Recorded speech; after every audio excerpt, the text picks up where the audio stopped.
Hello, my name is Joshua Brown from the police recruitment training website, howtobecome.com, and in this presentation, I am going to give you my top scoring answers to police behavioural interview questions based on the new Competencies Value Framework, or the CVF, introduced in 2024. Now, if you have a police competency-based interview coming up, then please watch this video from start to finish, because I promise I'm going to help you to stand out and succeed. To achieve that goal, I'll start off by giving you a list of which police competency and values interview questions to prepare for. I've got some really tricky questions that candidates are getting caught out on, so stay tuned for those. I'll then give you quick and top scoring answers to each police interview question to help you to prepare. Finally, I will tell you where you can instantly download these slides and my full guide that contains 50 brilliant answers to police interview questions. And just very quickly, please tell me the name of the constabulary that you're applying to in the comment section below the video, and I'll give you some additional tips to help you. Thank you. Oh, and please don't forget to subscribe to my channel. We have helped thousands of aspiring police officers in the UK for nearly 20 years. We are literally experts for police recruitment for England and Wales police forces, and I'm going to run through my brilliant tips and top scoring answers against that new CVF framework for you. I want to help you to pass your interview by giving you brilliant answers to the toughest interview questions, and I can only do that if you are subscribed. And please don't forget to hit that like button, because this tells me you find these tutorials useful. Okay, let's dive into that tutorial. Before I give you some brilliant example answers to the latest police competency style interview questions, let's take a look at the new 2024 police competencies and values and the style of questions that you could face based on them. First of all is public service. So you could face a question like, tell me about a time when you had to see the bigger picture. I'll dive deeper into each of these values and competencies later on in the video when I give you my brilliant example answers. Next, we have respect and empathy. Now, respect and empathy has replaced transparency from the 2016 CVF framework. You now could face questions such as, describe a time when you handled a situation involving someone who was distressed or upset. For 2024 and 2025 onwards, courage has replaced integrity from the 2016 CVF framework. You could face a question like this. Describe a time when you had to take action in an uncertain situation. How did you overcome any fears or challenges? You may also be assessed against innovative and open-minded in your interview and face a question like this. Tell me about a time when you promoted or supported change within an organization. And the final competency assessed during the video interview stage is taking ownership. Let's now take a look at some questions and my top scoring answers. So the first police style interview question I suggest you prepare for is based on the value of courage. And that is, tell us about a time when you demonstrated courage in a difficult situation. Now, you will be assessed on demonstrating resilience and doing the right thing, even when it's difficult, when you're being assessed against courage-based interview questions. So let's take a look at a powerful way to structure your answer to score top marks. Now, before I give you my top scoring answer, it's important to understand the number one strategy for answering competency interview questions, and that is to use the STAR structure, STAR. So let me run you through that. You start your answer off with S. S is for situation. What was the situation you found yourself in? You then move on to T for task and describe what was the task that needed to be carried out. A is for action. What action did you take to achieve the task? R is for result. What was the end result following your actions? Make sure it's always a positive end result. That's really important. And the final R is for reflection. What did you learn from the experience? Now, why is reflection important? You may have seen the STAR structure mentioned before, but many people don't include the final R for reflection. Well, reflection is important because it allows you to explain how impactful the work you did was to the team or organization, which is vital to score highly. And I'll show you exactly what I mean by that on the next slide. So if we look at courage, tell us about a time when you demonstrated courage in a difficult situation, let's look at how we can deliver a top scoring answer using that STAR structure, STARR. Well, S for situation. First of all, we can describe a challenging situation that required bravery, such as resolving a conflict or confronting unethical behaviour.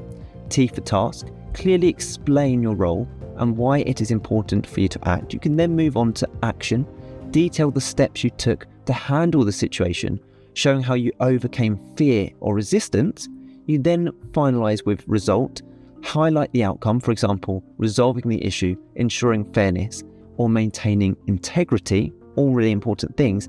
And then if we make sure we do a final R for reflection, you can then explain what you learned about yourself, such as your ability to stay calm under pressure and how this will help you in policing, for example, handling difficult scenarios. So now let me give you a brilliant top scoring answer using this STAR structure to show you exactly what I mean. Tell us about a time when you demonstrated courage in a difficult situation.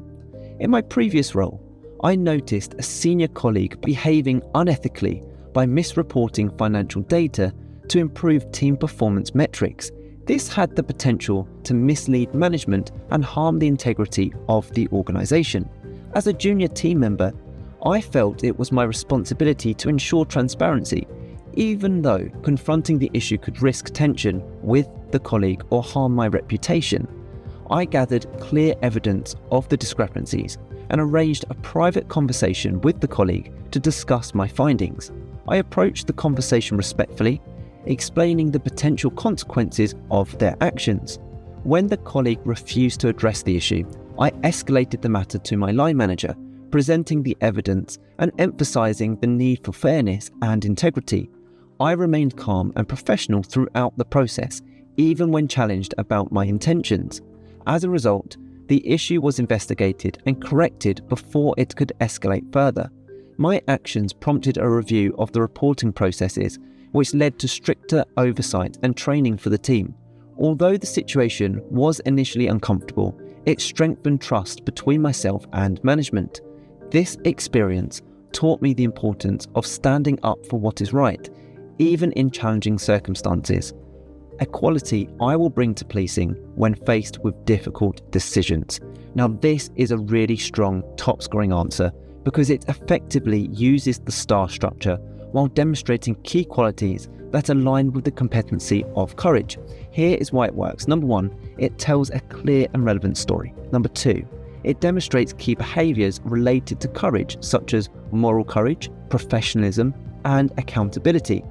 Number three, the outcome is significant and measurable. That's really important. And number four, the reflection links directly to policing. So at the end, the reflection step ties the experience back to the role of a police officer, demonstrating self-awareness and learning.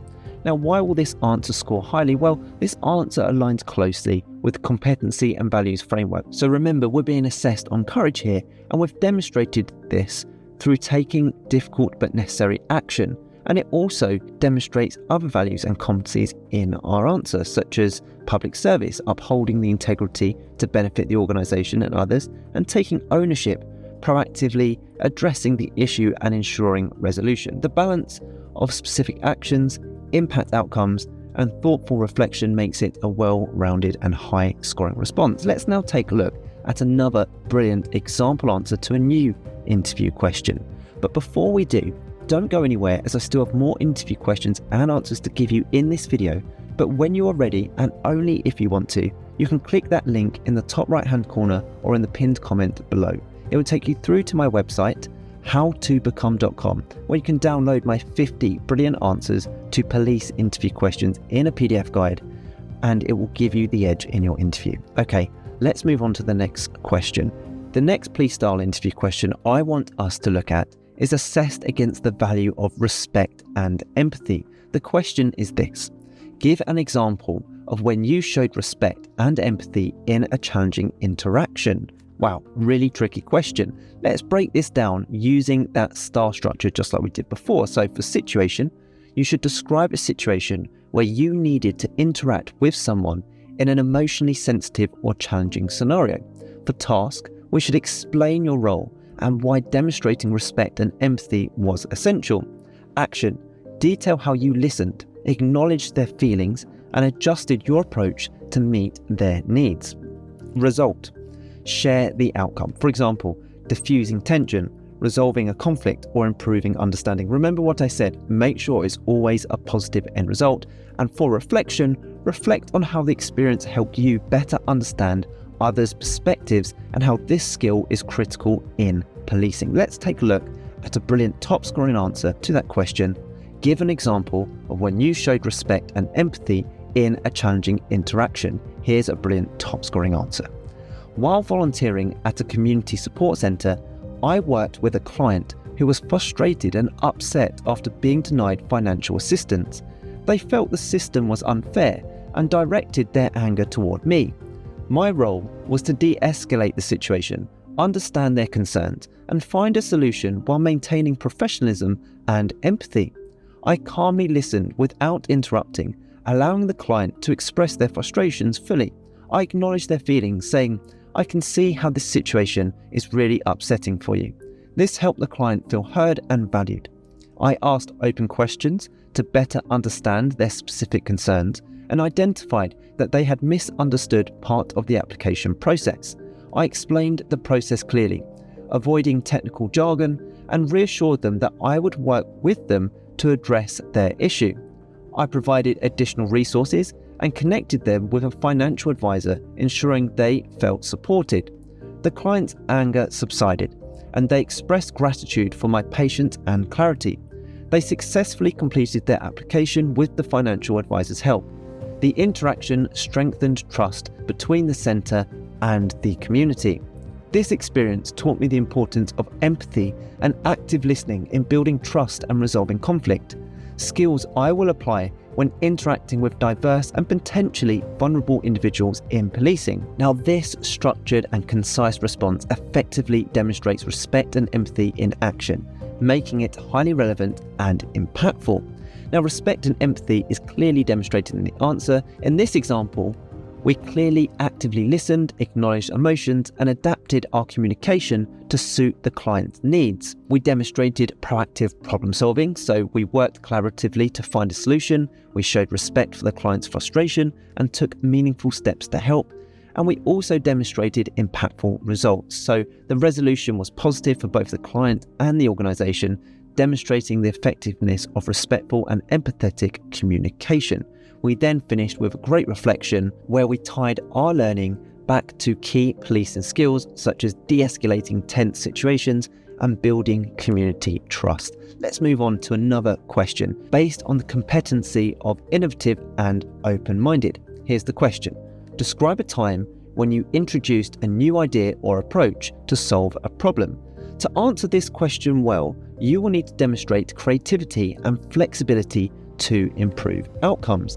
Now, based on what I have taught you so far in this training video, I want you to leave me a comment below the video on how you would structure your answer using the STAR method. I respond to all comments, so do let me know there and I will mark it for you and give you my top scoring answers and advice. Anything you need, just ask me there. I also recommend you prepare answers based on public service, such as describe a time when you went above and beyond to serve others, and also questions assessed against taking ownership, such as tell us about the time you took responsibility for resolving an issue. Again, please let me know your thoughts in the comments below and I'll get back to you with my top tips and advice. So they are just some of the police questions that you should be preparing for your interview. So the next thing to do, if you'd like to download example answers to all of the toughest and latest police style interview questions, is to please make sure you click the button in the top right hand corner of this video right now, head through to my website, howtobecome.com, where you can download these slides and get access to 50 police interview questions and high scoring answers to each question in a PDF guide. This guide covers the new police's values and competencies that you'll be assessed against based on the new 2024 CVF framework and beyond. And this is the ultimate guide to prepare with for your upcoming interview. You can literally have access and the slides in your inbox within 2 minutes from now. And it's guaranteed to help you prepare effectively for your interview, and also more importantly, put you ahead of the competition. Make sure you check out that link. I hope you've enjoyed this tutorial. Please don't forget to subscribe, as I'm on a mission to help as many people as possible pass their job interviews, and I can only do that if you are subscribed. Please also hit that like button, as that encourages me to make more videos just like these. And if you have any questions regarding any police constabulary or any question at all related to the police recruitment process, do let me know in the comment section below, where I'll get back to you with even more interview tips and advice. And finally, don't forget to connect with me on LinkedIn. I've put my LinkedIn link in the description below. It's always great to connect with like-minded professionals such as yourself. Thank you so much for watching. I wish you all the best with your interview. Have a brilliant day.